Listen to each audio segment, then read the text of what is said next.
I am so. I do love it better than laughing.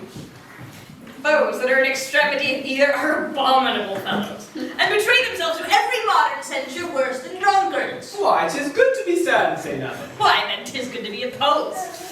I have neither of the scholars' melancholy, which is emulation, nor the musicians', which is fantastical, nor the courtiers', which is proud, nor the soldiers', which is ambitious, nor the ladies', which is nice, nor the lovers', which is all of these. But it is a melancholy of mine own, compounded of many objects, extracted from many simples, and indeed from the sundry contemplation of my many travels, in which my often rumination wraps me in a most humorous sadness. A traveler, by my faith, you have good reason to be sad. I fear you have sold your lands to see other men's, and then to have seen much and to have nothing is to have rich eyes and poor hands.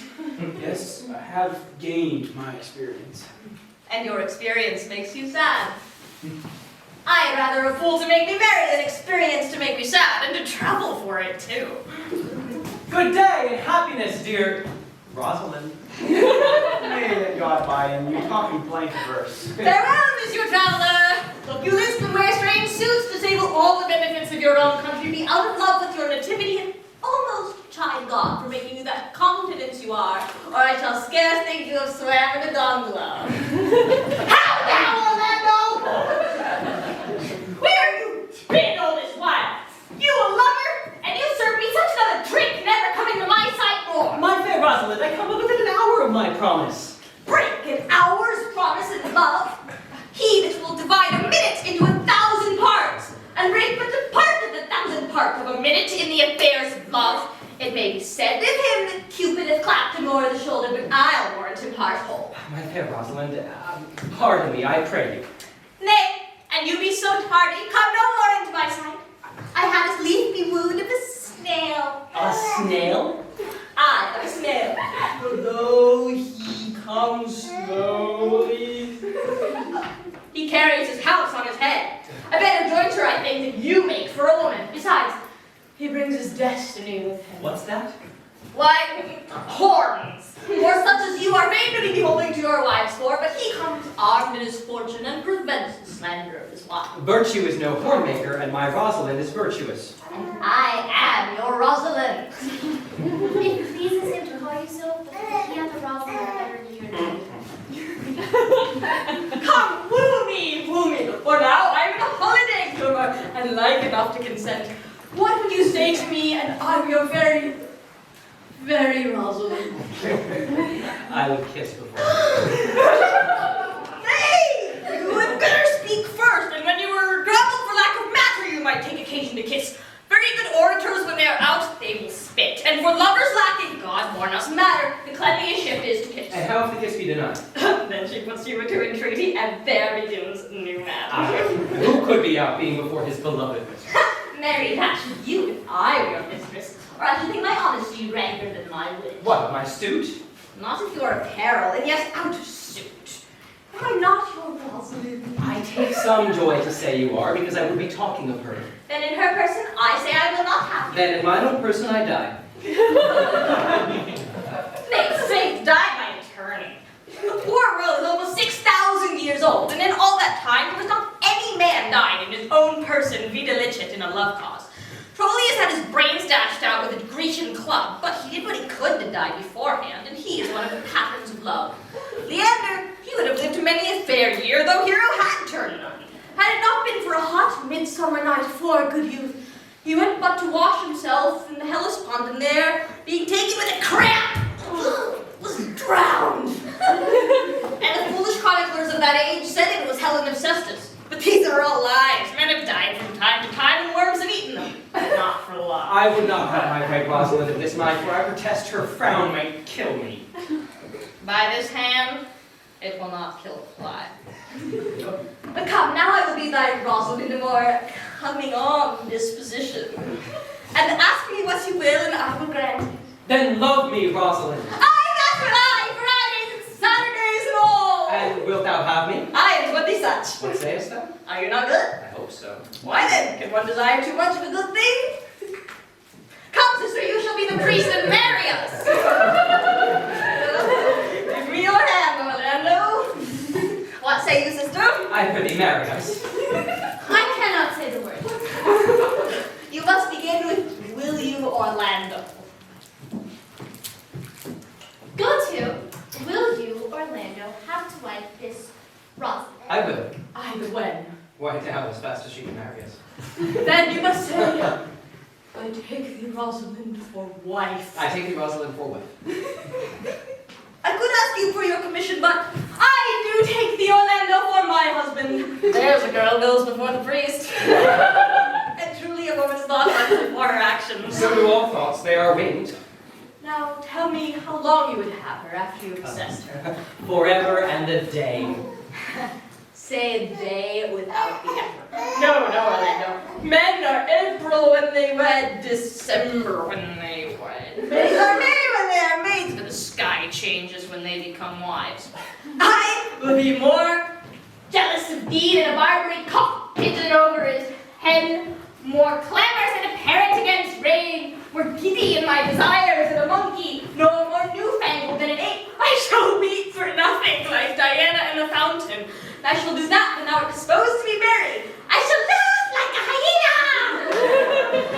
And that's when thou art disposed to sleep. But will my Rosalind do so? By my life, she will do as I do. My Rosalind is wise. Else she could not have the wit to do this. The wiser the waywarder. Make doors upon a woman's wit and it will out of the casement. Shut that, it will out of the keyhole. Stop that, it will fly with the smoke out of the chimney. A man that had a wife with such a wit, he might say wit with a will. You might keep that check upon it until you met your wife's wit going to your neighbor's bed. Oh, now what wit could wit have to excuse that? Mary to say that she came to seek you there. You shall never take a woman without her answer unless you take her without her tongue. That woman that cannot make her own fault her husband's occasion, let her never nurse her child herself, for she will breed it like a fool. Fair Rosalind, for these 2 hours I will leave thee. Alas, dear love, I cannot lack thee 2 hours. I must attend the Duke at dinner. I- At 2 o'clock I will be with thee again. Go your ways, go your ways. I knew what you would prove. My friends told me as much, and I thought no less. That flattering tongue of yours won me. Is the one cast aside, and so come, death. 2 o'clock is your hour. Yes. By my troth, and so God mend me, and in good earnest, and by all pretty oaths that are not dangerous, if you break one jot of your promise, or come 1 minute behind your hour, I shall think you the most pathetical break promise, and the most hollow lover, and the most unworthy of her you call Rosalind that may be chosen from among the gross band of the unfaithful. Therefore beware my censure, and keep your promises. With no less religion than if thou wert my real Rosalind. Well, time's the old justice that examines all such offenders, and let time try. Adieu. Adieu.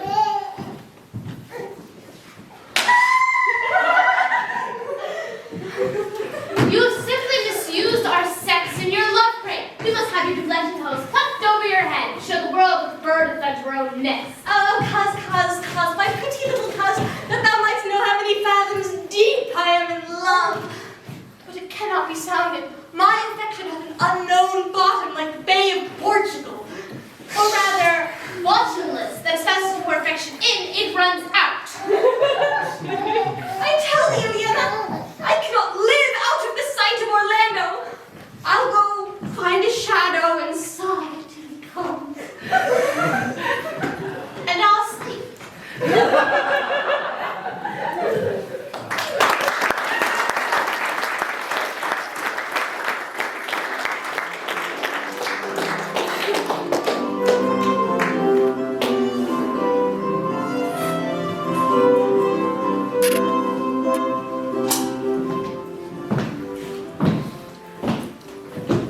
How now? Is it not past 2 o'clock? And here much Orlando. I warned you, with pure love and troubled brain, he has tamed his bow and arrows and has gone forth to sleep. Look who comes here. My errand is with you, fair youth. My gentle Phoebe did bid me bring you this. I know not the contents, but I judge from the angry look in her face. Okay. And the waspish action with which she did write it, that it has some stern tenor in it. Pardon me, I am but a guiltless messenger.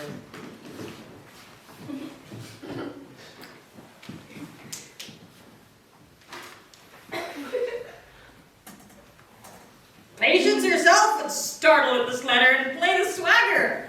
Bear this, bear all. She says I am not fair. Ha! That I lack manners. She calls me proud, and that she could not marry me were man as rare as phoenix. Ha ha!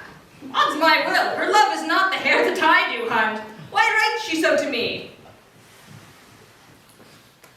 Well, shepherd, well, this is a letter of your own device. I protest. I did not write it. Phoebe wrote it. I know not the contents. Come, you are a fool, and turned into the extremity of love. I know her hand. She hath a leathern hand, a freestone-colored hand. I barely could think that her old gloves were on. But 'tis her hand, she has a housewife's hand. But that's no matter. I say that she never did invent this letter. This is a man's invention, and his hand. Sure, 'tis hers. 'Tis a boisterous and a cruel style. A style fit for challengers. Why, she defies me like Turk to Christian.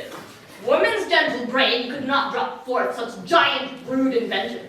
Such ethereal words, blacker in their effect than in their countenance. She could. Will you hear this letter? So please you, I know not the contents, but I've heard much of Phoebe's cruelty. She's Phoebe's me. Mark you how the tyrant writes. Art thou God to shepherd turned, that a maiden's heart hath burned? Can a woman rail thus? You call this railing? What's thy godhead laid apart? Warrest thou with a woman's heart? Did you ever hear such rail? Whilst the eye of man did woo me, that could do no ventures to me, meaning me a beast.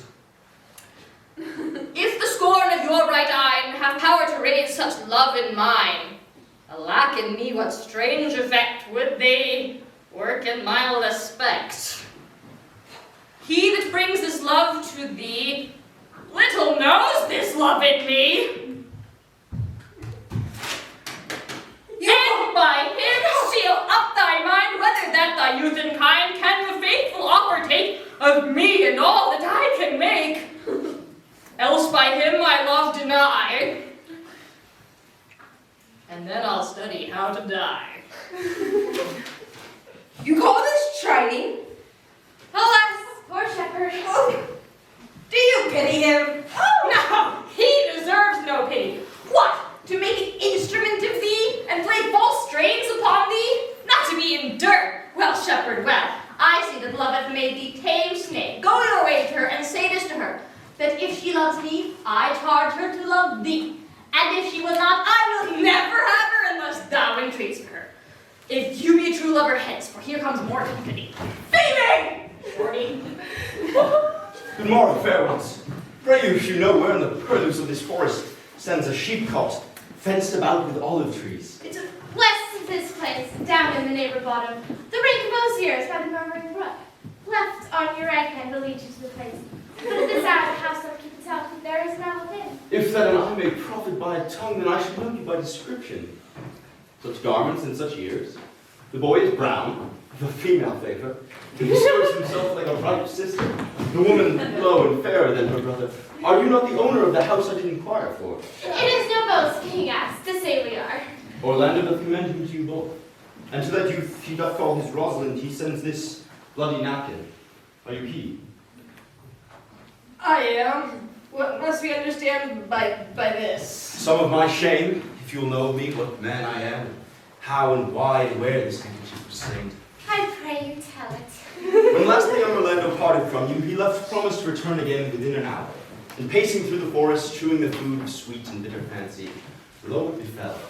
He cast his eye aside, and not what object did present itself. Under an old oak, whose boughs were mossed with age, and high top bald with dry antiquity, a wretched, ragged man lay sleeping on his back.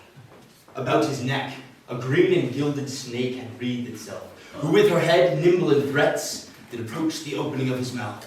But suddenly, seeing Orlando, it unlinked itself, and with indented glides did slip away into a bush, under which bush's shade, a lioness, with udders all drawn dry, lay crouching head on ground, when with cat-like walks that the man should stir.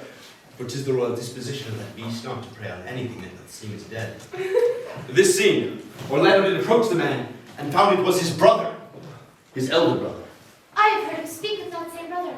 He did render the most unnatural that lived amongst men. And well he might do so, for well I know he was unnatural. But did he leave him there? Food for the soft and hungry lioness? Twice he did turn his back in purpose to do so, but kindness, ever nobler than revenge, and nature stronger than his just occasion, made him give battle to the lioness, who quickly fell before him, in which hurtling from miserable slumber, I awaked.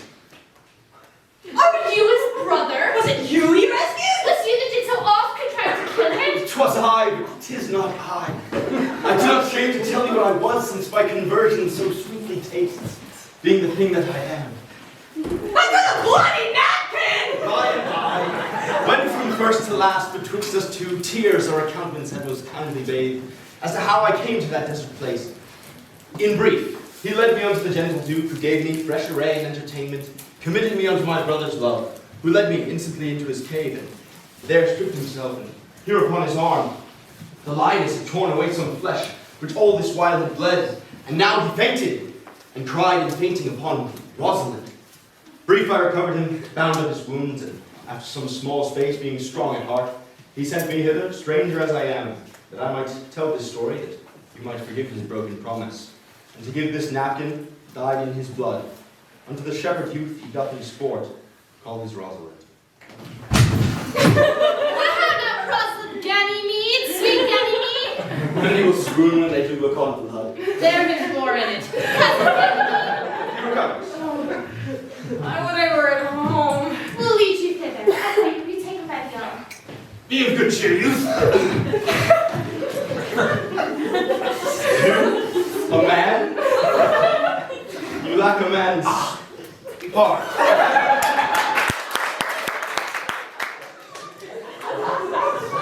I knew so. I confessed it. Ah, sirrah. Thought he would think this was well counterfeited. I pray you tell your brother how well I counterfeited it. Hi-ho! This was no counterfeit. It's too great a passion in your complexion. This was a passion of earnest. Counterfeit, I assure you. Well then, counterfeit to be a man. I do so. But in faith, I should have been a woman by right. Come, you look paler and paler. Pray you draw forward. Go with us, good sir. That I will, for I must answer back how you excuse my brother, Rosalind. I should devise something, but I pray you commend my counterfeiting.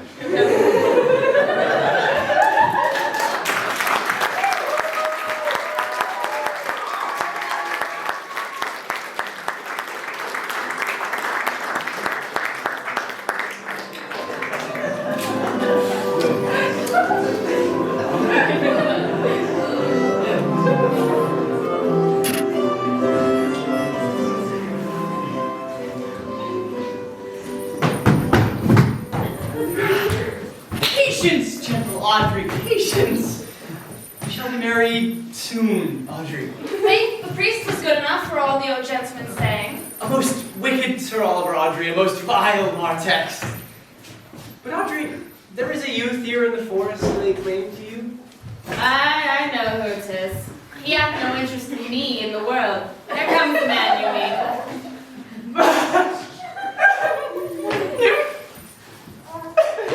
It is meat and drink to me to see such a clown. By my troth, we that have good wit shall be flouting, we cannot hold.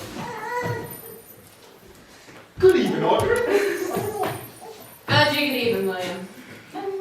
Good evening to you, sir. Good evening, gentle friend. Prithee, how doest thou, friend? How old are thee? 25, sir. Oh, ripe age. Is thy name William? William, sir. A fair name. Wast thou born in the forest here? Aye, sir. I thank God. I thank God. Very good answer. Art thou rich? Faith, sir, so. So-so is very good, very excellent good. Yet it is not, it is but so-so. Art thou wise? Aye, sir. I have a pretty wit.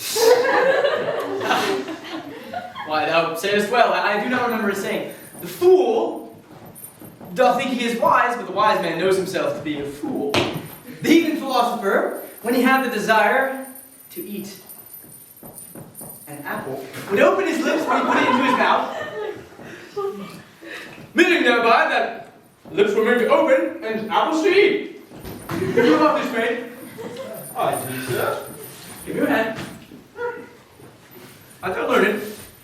No, sir. And learn this of me. To have is to have. For it is a figure in rhetoric that drink being poured out of a cup into a glass, by filling the one doth empty the other. For all your writers do consent that ipse is he. Now you are not ipse, for I am he. He, sir. He, sir, that must marry this woman. Therefore, you clown, abandon. Which the vulgars leave the society, which in the boorish is company, of this female, which in the common is woman, which together is abandon the society of this female, or clown, thou perishest. Or to thy better understanding, diest, or to which I kill thee, make thee away, translate thy life into death. I will deal in poison with thee, or in bastinado, or in steel. I will ban thee in faction, or run thee with policy. I will kill thee in 150 ways. Therefore, tremble and depart.